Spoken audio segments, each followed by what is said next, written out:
adalah rencana penganggaran tahun 2026 khusus di dua eselon 1, jadi Dirjen Bimas Islam dan Dirjen Pendidikan Islam.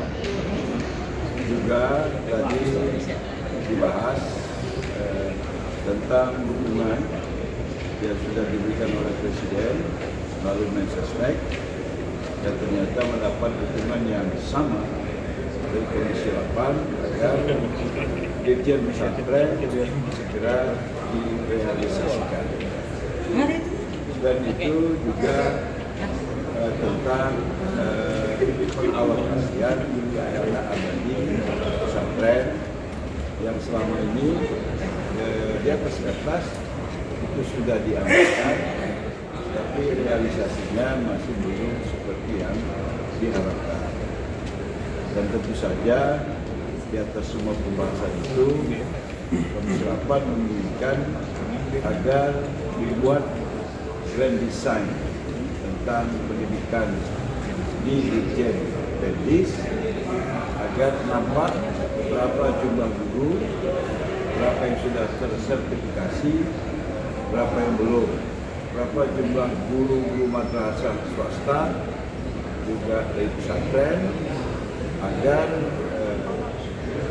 PIP-nya itu bisa dihitung dan direalisasikan sesuai dengan jumlah yang membutuhkan. Juga sekalian disepakati agar penyalurannya itu melalui bank timbaran, tapi untuk tempat-tempat yang jauh dan terpencil itu menggunakan jasa kantor pos. Seperti itu garis besar pembahasan.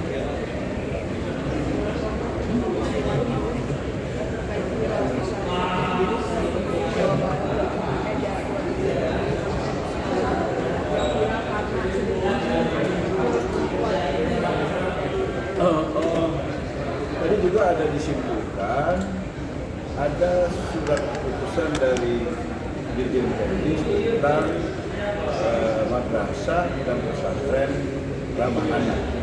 Dan intinya agar anak-anak madrasah, anak-anak pesantren mendapatkan pemenuhan haknya sebagai peserta didik dan jauh dari tindak kekerasan yang tidak seharusnya mereka terima.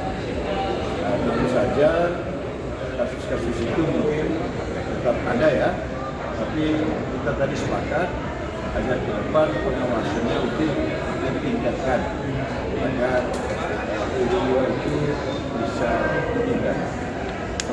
Lebih spesifik lagi, ini kan viral di media sosial selama ini dalam aktivitasnya melaksanakan khotbah atau pengajian, kumpulnya sering bersentuhan langsung dengan muda-mudanya, kemudian juga mencuri anak-anak kecil, tidak secara eksplisit melakukan pelecehan, tapi lebih terlihat di muka publik ada beberapa pihak yang menyayangkan. Saya kira saya sepakat dengan pendapat publik, dan ini harus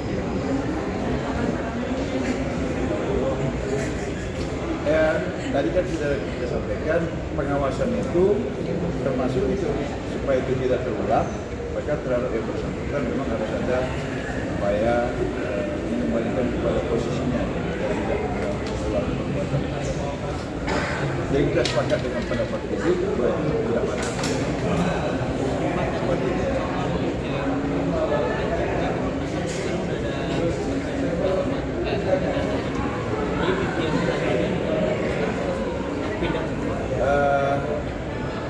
Dengan keluarnya Perpres pembentukan Kementerian Haji dan Umroh, maka Dirjen Pelaksanaan Haji dan Umroh di Kementerian Agama secara resmi dibubarkan.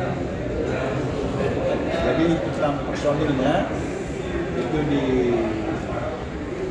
semaksimal mungkin bisa dibawa ke Kementerian Haji, walau mungkin tidak semua, dan seluruh aset yang terkait pelaksanaan ibadah haji, Kementerian Agama tidak boleh melakukan apapun kecuali memberikan dukungan pengalihan aset. Jadi yang selama ini di Kementerian Agama ASEC itu digunakan untuk pelaksanaan ibadah haji, ada kementerian 100% dialihkan ke Kementerian Haji dan Umroh tanpa ada sedikit pun yang ditahan. Tapi progres untuk pengalihan asetnya itu sudah sejauh mana? Sudah berjalan dan cukup lancar. Kemarin hanya persoalan administrasi, ya seperti yang di rumah sakit haji, mana ada kasus itu ya, sebenarnya hanya salah pengertian. Ternyata setelah dibaca, itu memang rumah sakit haji milik Win Syarif Hidayatullah, tapi soal lahan parkir sudah ada MOU bahwa kedua belah pihak boleh memakai secara bersama. Dan di musim haji diberi keleluasaan kepada pihak asrama haji untuk lebih banyak menggunakan lapangan parkir. Jadi sudah clear juga segala masalah.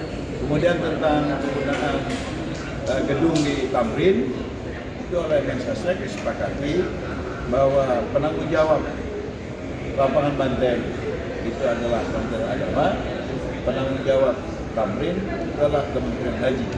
Tapi penggunaannya bersama, 10 lantai untuk Kementerian Haji, 10 lantai untuk Kementerian Agama. Jadi semuanya clear, termasuk Sispohan yang tadinya di lapangan banteng juga sudah diminta oleh Kementerian Haji dan Kementerian Agama menyerahkan sepenuhnya agar dikelola oleh Kementerian Haji dan Umroh. Jadi clear, nggak ada halangan sedikit buat insya Allah. Terima kasih. Satu lagi soal yang masih jadi sorotan pengunjung soal ledakan di SMA 77 di Jakarta. Kemudian apakah pihak Kementerian Agama akan membahas segala sesuatu dengan pendidikan, kemudian dengan BPIP misalnya, mengenalkan kembali ideologi Pancasila, mengenalkan kembali ideologi bagaimana lebih menjadi fatwa dengan agama taat dan kekerasan. Ya, bahwa program agama yang inklusif itu kan program Kementerian Agama. Tapi kalau keterkaitan langsung Kementerian Agama dengan apa yang terjadi itu saya kira nggak ada. Tapi kita bisa dijadikan itu sebagai sebuah energi untuk memberikan penjelasan kepada lingkungan kita bahwa itu bukti bahwa tingkat kerukunan yang sudah baik ini ke depan memang harus lebih tinggi.